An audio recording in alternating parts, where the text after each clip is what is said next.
Bonjour à tous et à toutes. Merci pour l'organisation de ce colloque. Franchement, je prends beaucoup de plaisir. J'apprends, je me mets à jour sur plein de choses.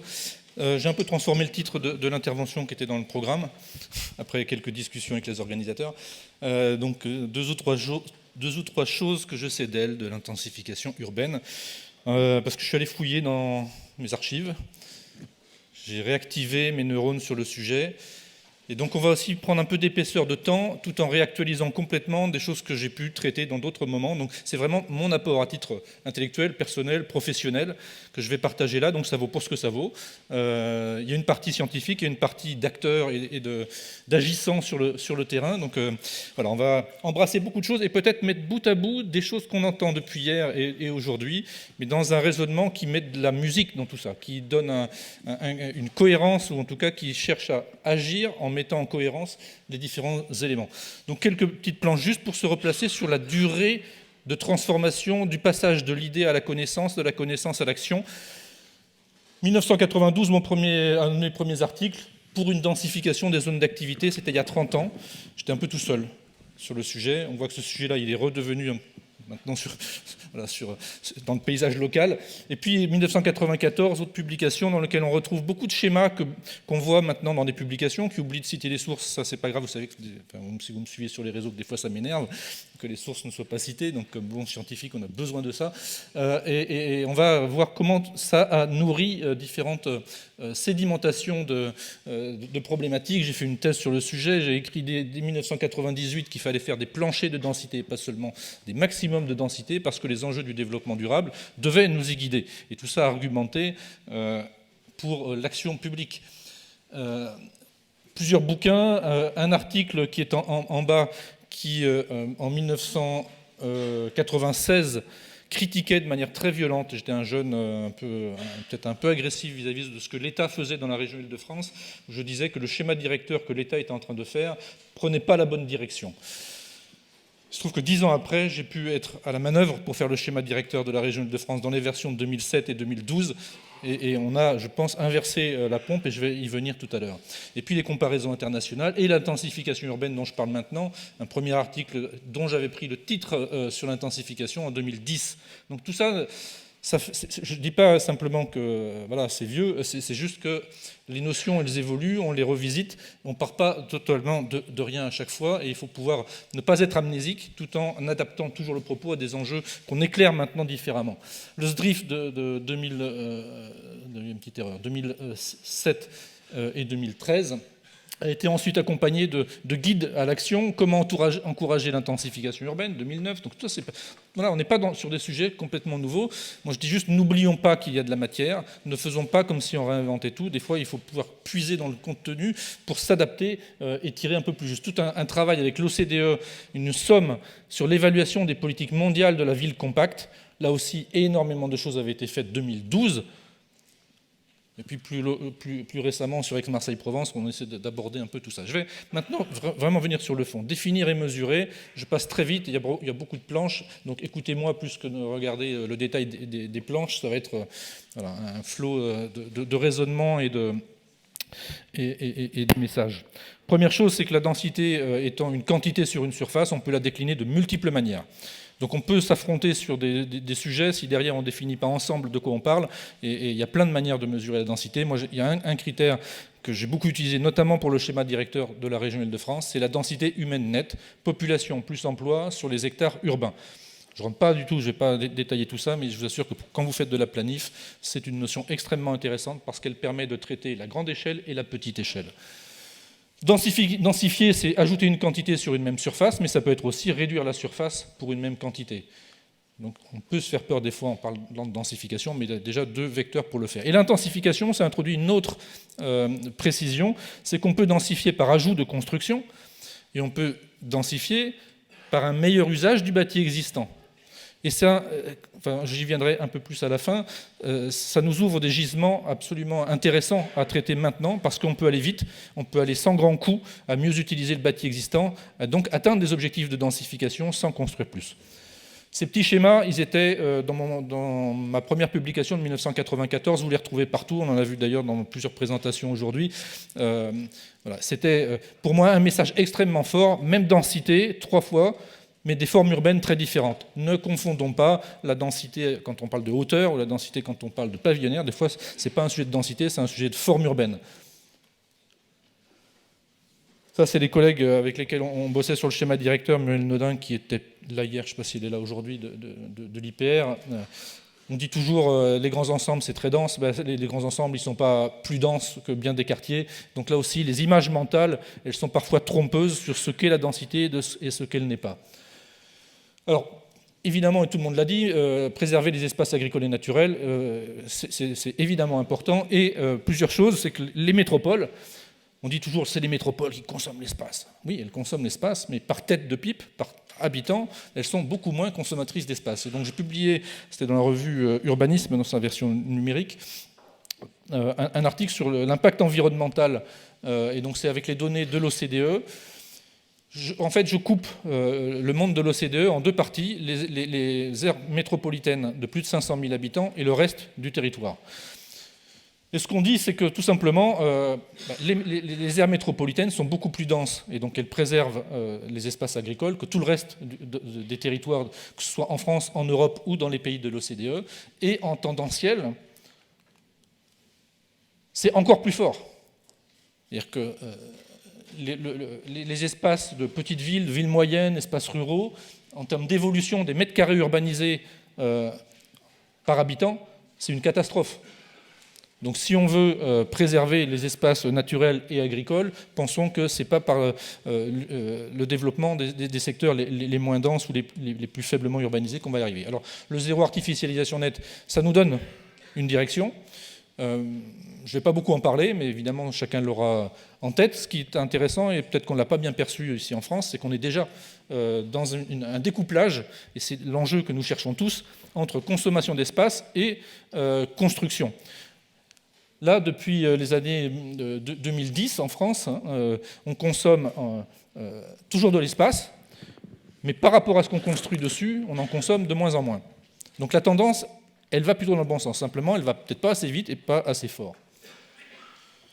Ensuite, il y a une notion, et je vais un tout petit poil insister dessus, parce qu'on n'a pas beaucoup entendu, c'est la notion de proximité, et qui renvoie le lien entre mobilité, ça a été dit là, et densité, et vous allez voir comment je l'utilise. Là aussi, Newman et Kenworthy, moi je les avais rencontrés à Hong Kong quand je travaillais là-bas, je travaillais 2 ans au moment où je publiais mes premiers travaux. Ça m'avait vraiment intéressé, et j'en ai fait le point de départ de ma thèse. Et j'ai appliqué sur l'Île-de-France, c'est le graphique de droite, où on mesure au sein de l'Île-de-France, sur les 1300 communes de la région Île-de-France, à peu près le même raisonnement, densité, moindre consommation d'énergie, notamment pour la mobilité. Et ça m'a beaucoup guidé, et j'ai retravaillé ça. Alors là, c'est le taux de motorisation, je vais passer très vite, parce qu'on a eu quelques planches chez Shlomo ou tout à l'heure qui ont montré le même type d'impact quantitatif. Les territoires avec métropole sont nettement moins motorisés que les autres, donc la dépendance à l'automobile, elle est à l'extérieur des métropoles, et elle est dans les secteurs les moins denses des métropoles. Ici, en Île-de-France, et c'est valable dans plein de métropoles et d'agglomérations en France. Je ne vais pas le généraliser à tout type, mais c'est extrêmement important. Plus vous êtes dans les centres, plus vous évitez le recours à la voiture et plus vous faites des distances courtes. Mais chose qu'on a peu dite depuis hier, c'est que, où que vous soyez, vous passez à peu près le même temps à vous déplacer. Donc il n'y a pas en fait une grande pénalité à aller en périphérie. On croit que les gens qui vont en grande périphérie passent beaucoup plus de temps à se déplacer. Statistiquement parlant, ce n'est pas juste. Alors évidemment, on va trouver des cas qui vont passer 1h30, etc. Mais en fait, ce qui se passe, et le rapport entre densité et temps de déplacement, c'est quoi? C'est la vitesse. La ville dense est une ville lente. La ville pas dense est une ville rapide. Ça change tout. Et donc quand on va parler projection, c'est-à-dire transformer les espaces, essayer de densifier ou pas, la notion de rapport à la distance et à la vitesse est fondamentale. Et in fine, 2 à 3 fois de différence de kilomètres parcourus et par jour par personne, mais pour le même temps de déplacement. Alors le petit problème, c'est que ceux qui polluent le plus, donc qui parcourent le plus de kilomètres, ce n'est pas forcément ceux qui sont les réceptacles de la pollution la plus forte, qui sont ceux, eux, dans les fortes densités. Et là, il y a une question d'équité de traitement et que les zones à faible émission vont réinterroger aussi dans les années prochaines. Petit élément qui vient chiffrer et illustrer une notion qui est la compacité, qui est le polycentrisme et le lien avec la densité. Là, vous avez 4 petits schémas, c'est la même densité. Il y a autant de petits plots dans chacun des 4 schémas. Mais ce qui est intéressant, c'est que si vous mesurez la distance moyenne entre 2 plots dans les différents cas, il est très différent. En bas à droite, vous êtes à 50 mètres de distance moyenne entre 2 bâtiments, parce que vous êtes compact. Dans le cas en haut à droite, 123 mètres. Imaginons que ces petits plots, c'est des maisons, imaginons que ce sont des villes. Là, vous multipliez par X ou X, ça devient des kilomètres parcourus. Donc la compacité, elle impacte la distance parcourue. Et donc ce n'est pas qu'une question de densité, puisque là j'ai la même densité, c'est une question d'organisation spatiale et du coup du rapport entre, plus la notion de proximité. Et donc la densification, il faut la penser dans ce lien à la compacité. On peut faire une densification qui n'aura pas du tout le même impact en termes de compacité selon les perspectives qu'on se donne. Donc il faut pouvoir un peu plus découper la problématique et un peu plus encore d'ailleurs que ce que montrait tout à l'heure Shlomo sur le raisonnement qui nous montrait. Alors la ville du quart d'heure, c'est une des manières de le faire. C'est en gros de se dire, dans un périmètre raisonnable de déplacement, il faut que je trouve tout ce dont j'ai besoin. Oui et non. C'est-à-dire qu'on n'aura jamais tout ce dont on a besoin dans le quart d'heure. Par contre, on peut, avec la notion de polycentrisme et combinée à la question de la compacité, ouvrir des réponses à tous ces sujets. Alors, densité et sobriété, je vais parler d'énergie, de CO2 et de matériaux. Je vais aller assez vite parce que ça aussi, ça a été en partie évoqué, mais je le fais avec mes mots et mes chiffres. Les métropoles, même chose, c'était dans le même article que ce que j'évoquais tout à l'heure, sont les moins consommatrices à la fois d'énergie et émettrices de gaz à effet de serre dans les pays de l'OCDE, je précise. Quand on cumule l'ensemble des raisons pour lesquelles on émet du CO2, ça a été suffisamment dit, je ne m'y attarde pas plus. Et les émissions de CO2 par habitant, si on le fait en Île-de-France, eh bien on retrouve exactement ce même type d'impact entre l'hypercentre et les communes rurales qui apparaissent les plus émettrices de gaz à effet de serre par habitant. Dans un rapport de 1 à 4 ou de 1 à 5, ce qui est quand même assez important. Et pourquoi on parle d'intensification? Pourquoi on parle de réusage du bâti existant? C'est qu'on a aussi un enjeu de matériaux. On doit moins impacter les 9 limites planétaires. Ce n'est pas que l'énergie et le CO2, c'est aussi utiliser moins de matière. Et donc mieux utiliser le bâti existant, c'est une des réponses à cet enjeu. Donc la sobriété, elle passe par la réparation, la réhabilitation, la transformation, la déconstruction. Voilà, c'est tout un ensemble de nouvelles problématiques et de nouveaux métiers dont on en a entendu certains hier soir dans les nouveaux métiers. Le problème de tout ça, c'est qu'il faut que ça rencontre le désir des gens, l'acceptabilité des gens. Et ça, c'est aussi un peu plus complexe que ce qu'on entend et ce qu'on peut des fois se dire. Alors je vais le découper, ce sujet. Part dans l'opinion des Français, ça c'est l'ADEME qui l'a fait, vous reconnaissez la petite frise. Hein. Ce qui est intéressant, je prends l'habitat pavillonnaire, mais finalement il y a toujours la cote d'habitat pavillonnaire. Il représente 20% de l'habitat d'aujourd'hui, mais 56% de ce que projettent ou de ce qu'aimeraient les gens selon le sondage qui avait été fait. Donc très présent l'habitat pavillonnaire. Après je ne rentre pas non plus dans la précision, mais je retiens ça. Et puis les grands ensembles, 9% de l'habitat occupé, mais seulement 1% du désir d'habiter des habitants. Donc c'est important d'avoir ça en tête, évidemment, quand on se projette. Et la densification, qui n'est pas la densité, c'est comment on agit sur la densité pour l'augmenter. Et là, c'est double peine. Partout, ça résiste, partout, il y a de l'opposition, partout, il y a les recours, pour plein de raisons, énormément de raisons. Et les élus, notamment les élus de proximité, ils ne peuvent être que le reflet ou le réceptacle de cette tension-là. Ils ne peuvent pas aller contre le désir des habitants qui sont déjà là. Donc il faut avoir des réponses par rapport à ce rejet de la densification dès lors qu'on est au niveau local et qu'il y a des habitants qui sont là.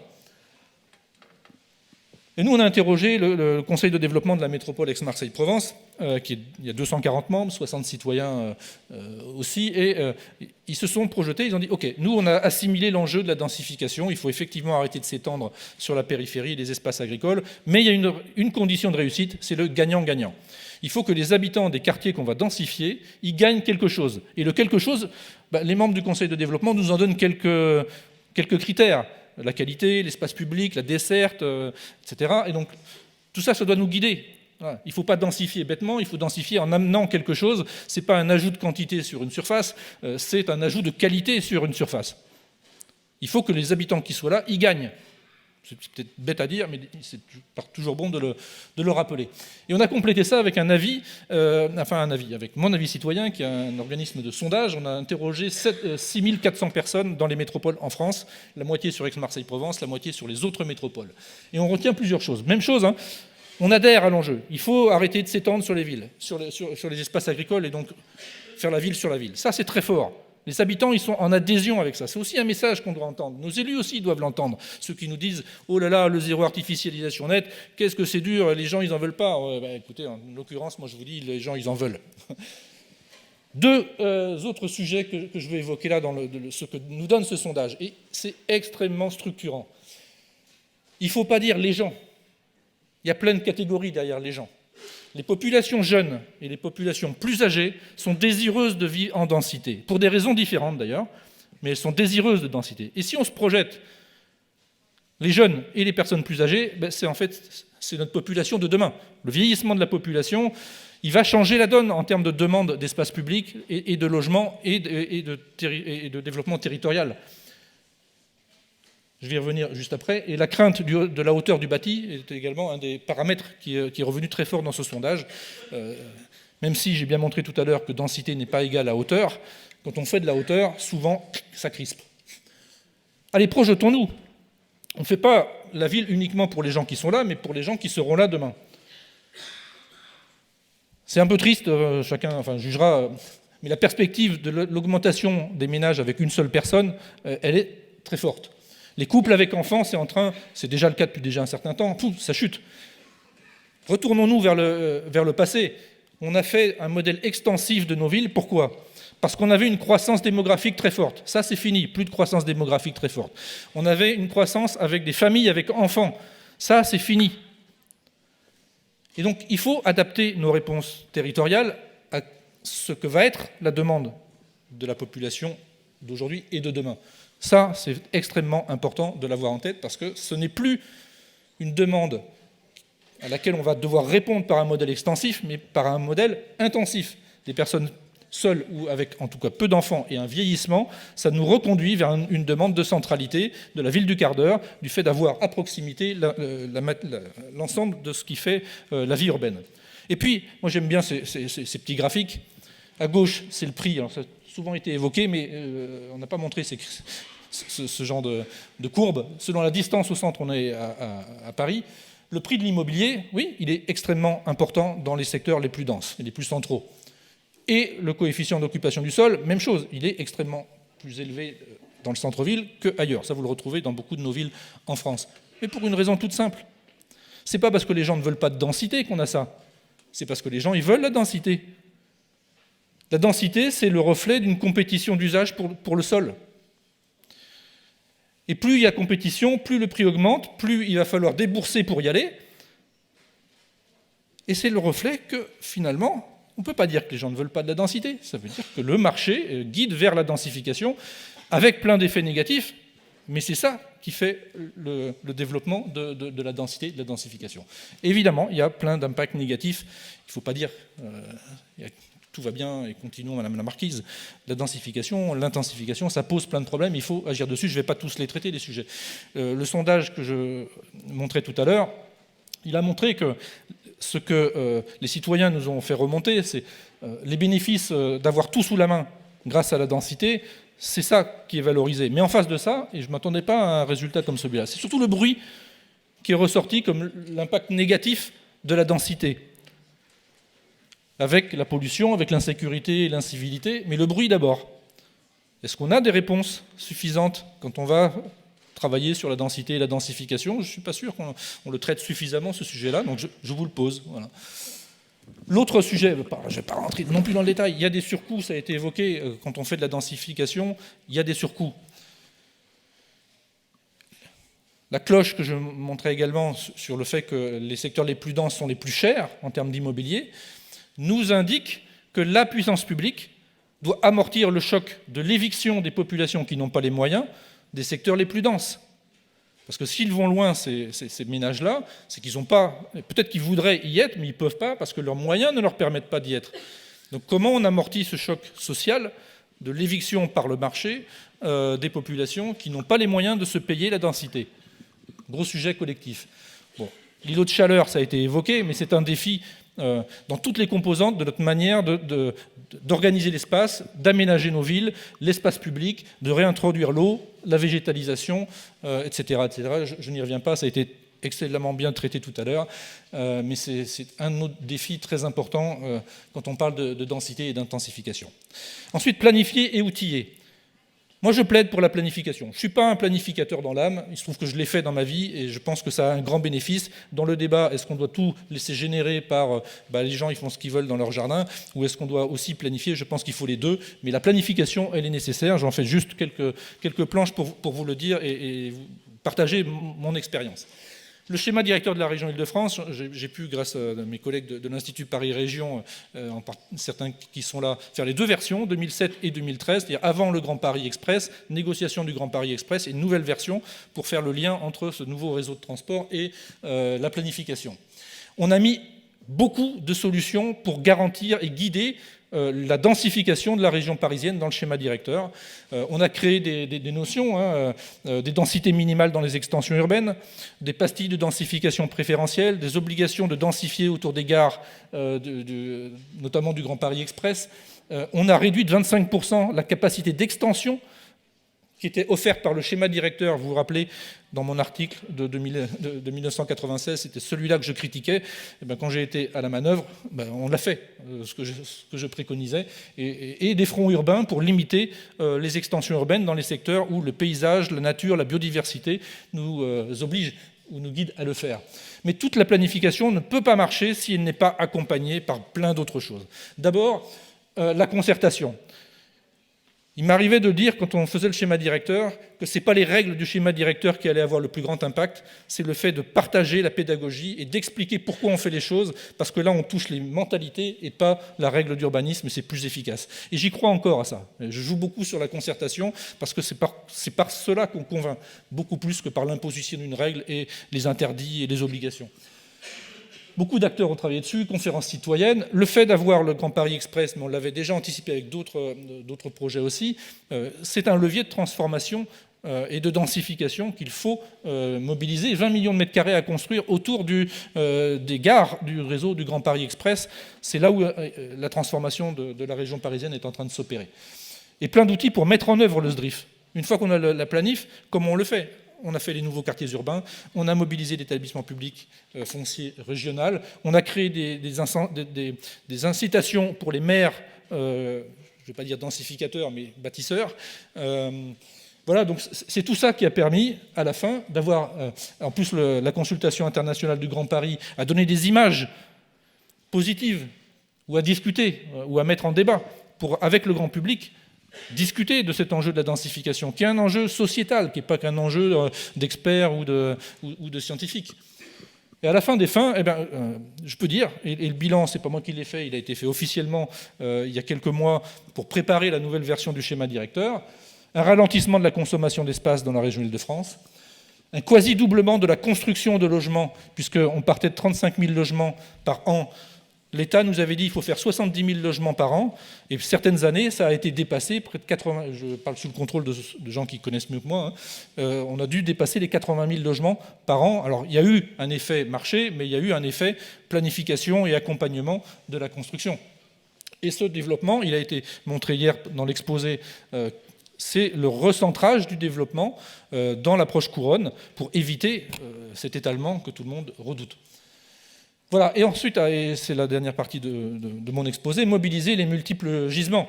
Il y en a plein. Voilà, il faut tous les mobiliser à leur juste niveau et au juste endroit. Ce n'est pas n'importe où et pas n'importe comment. Il y en a plein, je ne vais pas tous les détailler. Le foncier non bâti, l'intensification, la mixité, la densification, la vacance, les friches, et dans des secteurs qui sont des cibles territoriales sur lesquelles on doit agir. Il ne faut pas le faire de manière aveugle, ce n'est pas partout qu'il faut le faire. Et il y a des méthodes et des objets qui sont plus ou moins en difficulté ou en perspective de développement. Les grandes friches, elles nous permettent de faire ça. On est sur Euromède.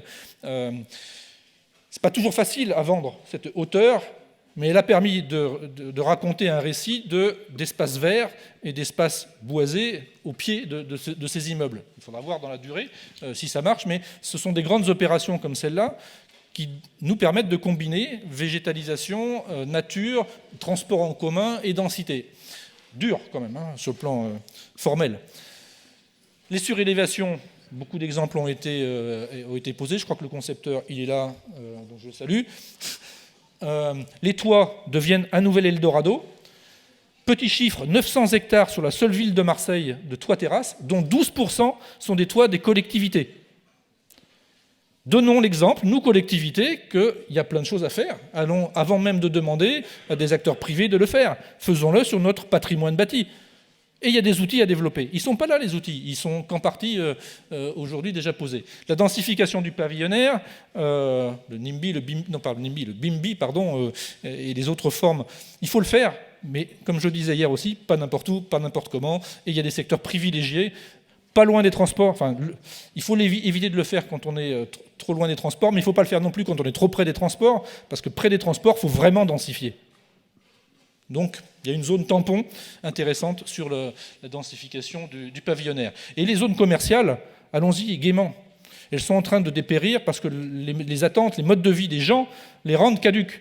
Donc c'est un gisement potentiel fondamental à traiter. Les zones d'activité, c'est pareil. Moi, j'aime bien cette photo que j'avais prise à l'époque d'une zone industrielle. Les camions, ils rentrent là-dedans, ils chargent et ils déchargent dans les étages et ils repartent. Et puis, il y a plein d'espaces qu'on n'a pas regardés parce qu'on ne voulait pas les voir, sous les bretelles autoroutières, des trucs qui ne sont pas sympas parce qu'on ne les a jamais traités comme tels, mais qu'on peut transformer, et ça peut générer plein de trucs qui répondent à des besoins que sinon on irait mettre ailleurs. Les boulevards urbains aussi. Je fais le lien vitesse, transformation urbaine. De se dire, les autoroutes, quand elles sont en ville, on les transforme en boulevards urbains, c'est j'agis sur la vitesse et je réurbanise ces secteurs-là, et ça peut être hyper attractif. 2-3 sujets en ordre de grandeur, et j'en aurai fini. Sur l'intensification, donc je ne construis plus, j'utilise le bâti existant, c'est les stocks de vacances. Alors la vacance, il y a de la vacance frictionnelle, il y a de la vacance temporaire, il y a plein de types de vacances. Néanmoins, les ordres de grandeur, ils sont intéressants. La vacance sur Aix-Marseille-Provence, c'est 2 ans de construction neuve dans ce qu'on se fixe comme objectif. 2 ans. En Ile-de-France, on est à 5,7 ans. Ce n'est pas l'épaisseur du trait, c'est important. Donc comment on peut aller beaucoup plus activement chercher ce potentiel de meilleur usage du bâti existant. Et puis on a fait un petit calcul de coin de table. On dit qu'il y aura moins de familles avec enfants à l'avenir. On dit aussi qu'il y a des maisons qui sont vacantes. Sur Aix-Marseille-Provence, mon calcul, c'est de dire qu'il faut arrêter de construire des maisons. On a suffisamment de maisons pour loger la croissance du nombre de familles avec enfants d'ici 2050. Je vous laisse mûrir ça, c'est quand même assez intéressant, et faisons le test ailleurs. C'est évidemment pas aussi simple que ça, mais ça donne, là encore, des ordres de grandeur. Et je finis avec, pour moi, un gros point d'interrogation. Je n'ai aucune certitude sur ça. Le télétravail, je ne sais pas si c'est bien ou si c'est pas bien. Ce qu'on peut dire, et les premiers chiffres qui commencent à sortir, c'est l'ADEME qui nous les donne, c'est que ça a un impact positif sur les émissions de gaz à effet de serre, très bien, mais ça réinterroge beaucoup de choses. D'abord, il y a du bâti existant qu'on n'utilise plus assez. Les bureaux qui sont délaissés, qu'est-ce qu'on fait? On va durablement laisser 2-3 jours par semaine des bureaux sous-occupés? Question. D'autre part, les bureaux qu'on programmait pour demain, est-ce qu'on va continuer de les construire? Les logements qui ne sont pas tous prêts pour accueillir le télétravail. Donc on crée des inégalités. Même des gens qui pourraient télétravailler, ils n'ont pas le logement adapté au télétravail. Trop de monde, trop de bruit, pas de connexion Internet, etc. Donc comment on fait? Et puis la transformation des lieux de consommation et des lieux de restauration. Avant, on travaillait, on mangeait sur le même endroit, mais si une partie de la semaine, on mange chez soi, la distribution de la consommation dans l'espace n'est plus la même. Comment on bâtit nos villes? Voilà. J'ai essayé de faire un grand tour du sujet. J'espère que je n'aurai pas été trop long.